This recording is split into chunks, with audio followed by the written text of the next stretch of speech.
Ben, let's start with you. A lot of change for the team this year, but how is that going to play out? Is it really change? Is the team better? What do you see from the guys they brought in? Well, Paul, I think it's better on paper. It's kind of like cramming for an exam. Did they do the off-season work? Did they improve the back end? Did they improve the top six mix up front? Yes, they did, but now they got to write the exam, and that's the way I look at it. I look at the additions that they had to do. Basically, if you think about what Elias Peterson can do in year 2 as a Calder Trophy winner, he needed a policeman. He needed somebody to get him the puck. They got him in Ferland. Besser's healthy. You look at JT Miller, Pearson, 20-goal guys, proven guys with other teams. I think the Canucks were a little bit easy to play against the last few years. I think we can all agree on that. They've added some stiffness. They've added some potential. Is it a better team than a year ago? Yeah, but the proof is in the pudding. Can they make the playoffs? We'll talk about that eventually. But on paper, Jim Benny did the work in the offseason. He fixed what he had to fix. Now we'll see if these guys can actually play, if it can actually come to fruition on the ice. Patrick, out of all the newcomers that they brought in, both young kids, high draft picks and free agents, trades, who do you feel will have the most impact? Well, I mean, I think the fact that they've turned over half their defense. You look at last year's lineup, who started the season. You had Delzato, you had Goodbranson, you had Hutton, all starting on offense, and none of those guys are back. So, I mean, you've already upgraded with Jordy Ben. We know that he's a better defenseman. Tyler Myers can move the puck, which is a good thing. And Quinn Hughes, I mean, we believe that he'll be a fantastic player. He is a bit of an X factor. He still has to do it. But, the kid is such a great skater. To me, he actually, more than anything, we know that Pettersson is going to be a good player. We think that he'll be a great player. We know that Besser's coming in fresh and healthy. But to me, the real question mark is Quinn Hughes, and what is he able to bring to the table, and how quickly is he able to grow into his role? Veterans, you mentioned Ferland. We've talked about Miller. Jordy Ben is a great one as well. They've got more experience here, as well as having young kids. How much is leadership a part of this equation? Well, I think it is. I think you need guys who have been to the dance. I mean, Pearson won a Stanley Cup. There's something there. I mean, he also played for 3 teams last year, so there's something there. I think the big thing from a leadership perspective is it helps. The maturation. We're expecting Bo Horvat to be named captain at some point of this hockey club, but it's what he's surrounding himself with. And talking to Bo, who's on the second power play unit, by the way, he actually is embracing that because he's also got Miller on his line, who's really adept at taking faceoffs. So maybe Bo's not as worn down. Nobody took more faceoffs last year than Bo Horvat. And the fact that he can concentrate on PP2 and maybe not get a little beat down the stretch. He played all the games. He had a career year. What I like is that they understand all that. Can Bo get his game to another level? But does he have the support? And I think you're getting that in guys. The knock on Miller, who scored 22 goals on 2 occasions with the Rangers, occasionally he needs a little kick in the every 10 games or so just to get him going. Ferland scored 21 goals 2 years ago with Calgary. He's more than capable of getting to 20-plus goals. And Pearson has 24 in his career at one point with the Kings on that 70s line. They're all capable. I think having been there's something when you talk to these guys. When they've been there, they've been through it all. That brings kind of a settling influence to a club. You look at all the guys they tried to play by default in the top 6 mix last year. Bo had 3 dozen different line combinations, a dozen different wingers last year. That's what I like. There's a little bit more symmetry this season. Patrick,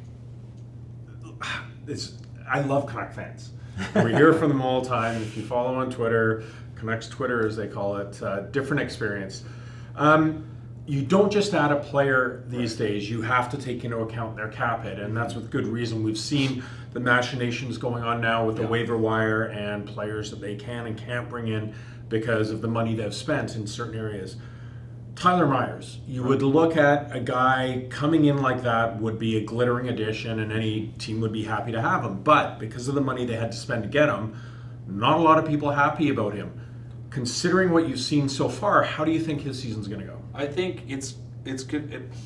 It's going to be a difficult one, I think, because he's going to be asked to do a lot. And when he was asked to do a lot with the Jets last year, it wasn't a great experience for him. He's a player that plays well at like number 4 or 5. Right now, he's slotted in as a number 2. They're asking him to play big defensive minutes, and that's just not the player he is. He's a good puck-moving defenseman who does well in the power play. He's always put up numbers. But at the end of the day, I think it's going to have to be one of those ones that expectations need to be reasonable about this. But the way he's going to be playing, he's being asked a lot to do. You hope it works out. You hope it does well for him. But the sort of past trend has not been great? I'm going to finish up asking both of you about toughness. You did mention Furland.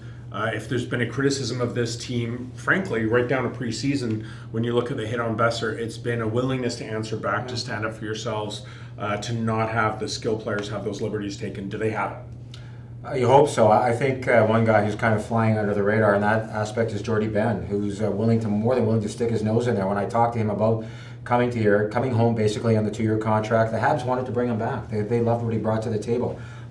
He's got a little bit of testosterone going in there. He's the meaner Ben, not the more talented Ben. But I like that as a third pairing. With Are you the more Stetcher. talented Ben? I hope That so. is the most I hope so. talented. I'm the only talented Ben.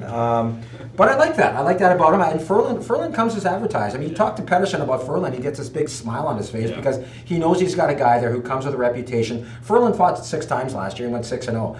The big thing is that back going to hold up. He would throw massive hits for Carolina last year and leave for part of the game and come back, and leave for part of the game and come back. He tells me the back is not an issue. I had a concussion last year. That's not going to be an issue. I think of all the acquisitions, that is a real key one for what his ability to get back to 20 goals, but to have somebody on that line who's not going to put up with anything. Brock Besser, who's extremely humble and amiable and accountable, really took issue with the Tierney hit when we talked to him. He called it a dirty hit, and for Brock Besser to go to that length to label it, he said it was nice that he apologized to me, but that was vicious. I was really worried. And what people don't understand about concussions, a lot of times it's not the blow, it's the whiplash effect. For 4 or 5 days, he wasn't right, and he's going to play in the opener. But boy, I've never seen Brock be kind of testy about some liberties that were taken with him. So you got that, and what happened to Pedersen last year. You put Furlan on that line. That's a really good get if he gets back to 20 goals. I think the other factor too is, I mean, Furlan himself has talked about it. I mean, I asked him when